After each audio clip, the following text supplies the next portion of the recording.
So get this, podcast listeners. We have California crime dystopia. A California crime dystopia. An illegal immigrant in San Jose was deported 3 times and now has been charged in killing American citizens. So, let's say that again. An illegal immigrant, he was deported 3 times, came back, and is still killing people. It's unbelievable. So the San Jose police identified the suspect arrested at the Grace Baptist Church stabbing incident that left 2 people dead and 3 others injured. As it turns out, the suspect arrested for the stabbings is a 3-time deported illegal immigrant with a lengthy violent criminal history. Fernando de Jesus Lopez Garcia has been charged with 2 counts of first-degree murder, 3 counts of attempted murder, battery, and a protective order violation for allegedly being the man behind the Grace Baptist Church stabbing incident.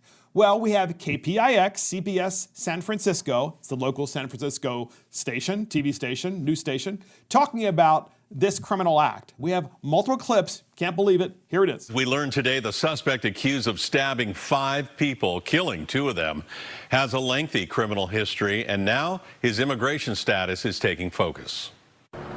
On 3 prior occasions, Lopez had been deported and then ultimately returned to the United States. San Jose police say Fernando Jesus Lopez was no stranger to law enforcement. Before the deadly attack Sunday at Grace Baptist Church, his rap sheet included multiple convictions. Disturbing the peace, providing false information to an officer, resisting arrest, assault with a deadly weapon in which he received a 2-year prison sentence.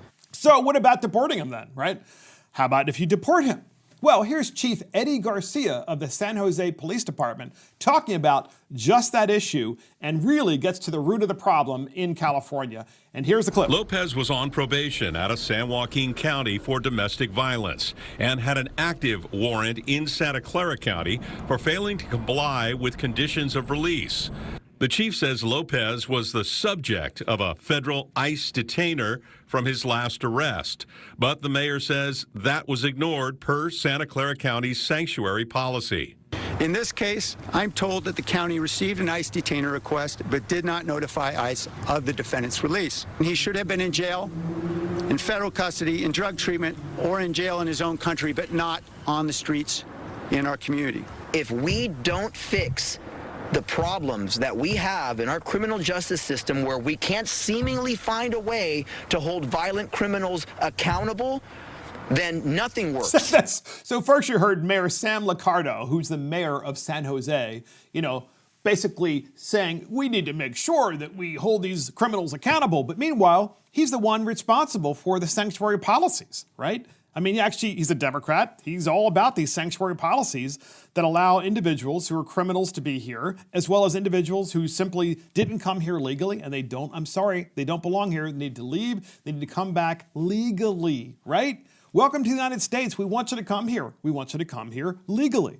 And then the second person you heard was the Chief Eddie Garcia of the San Jose Police Department saying, you know what? We had him, but because of California's sanctuary policies, we couldn't turn the individual over to ICE to have him detained and then to have him deported. It's just ridiculous. Now, as a result, people are dead, right? More people are dead as a result of these ridiculous policies. So you want to know how bad the San Jose mayor is?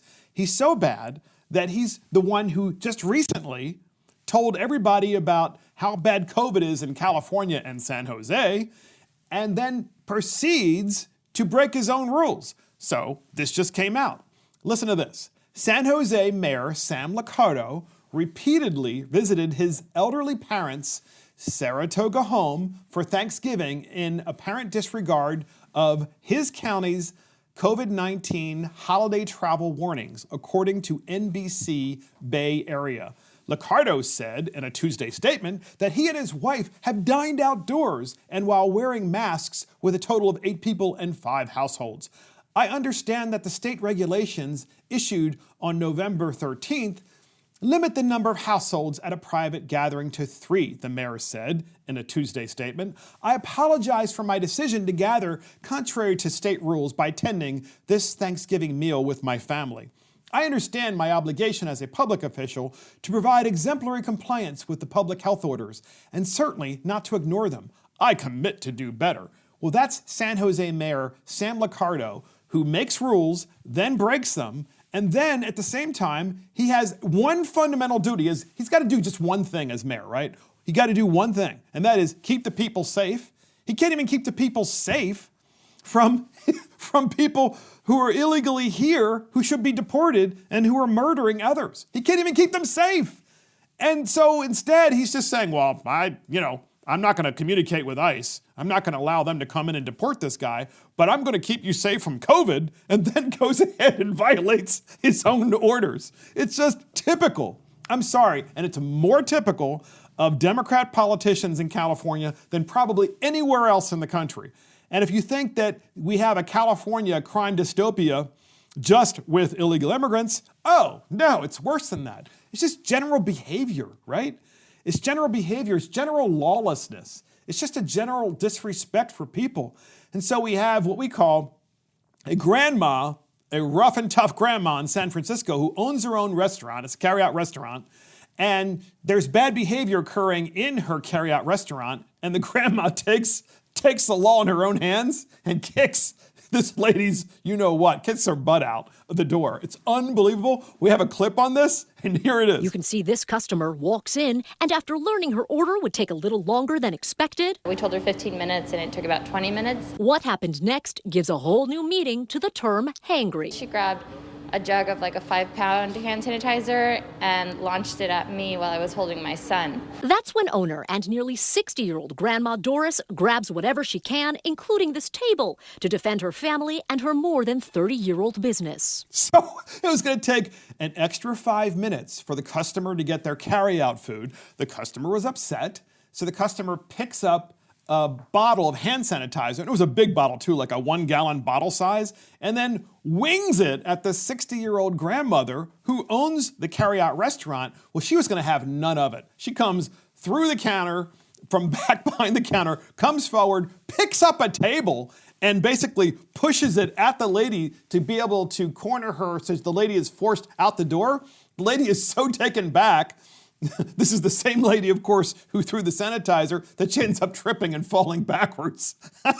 So the grandmother kicks her out of her store. And that, again, is also in San Jose, right? And we have other examples as well. I mean, we have issues with people renting their houses in San Jose, and they have Airbnb nightmares where people rent a house for like a year, and then they sub-rent the house through Airbnb, and then people just destroy their houses, and then they destroy the neighborhoods, and many other human trafficking issues in San Jose. I mean, look, in California, without question, California is a crime dystopia.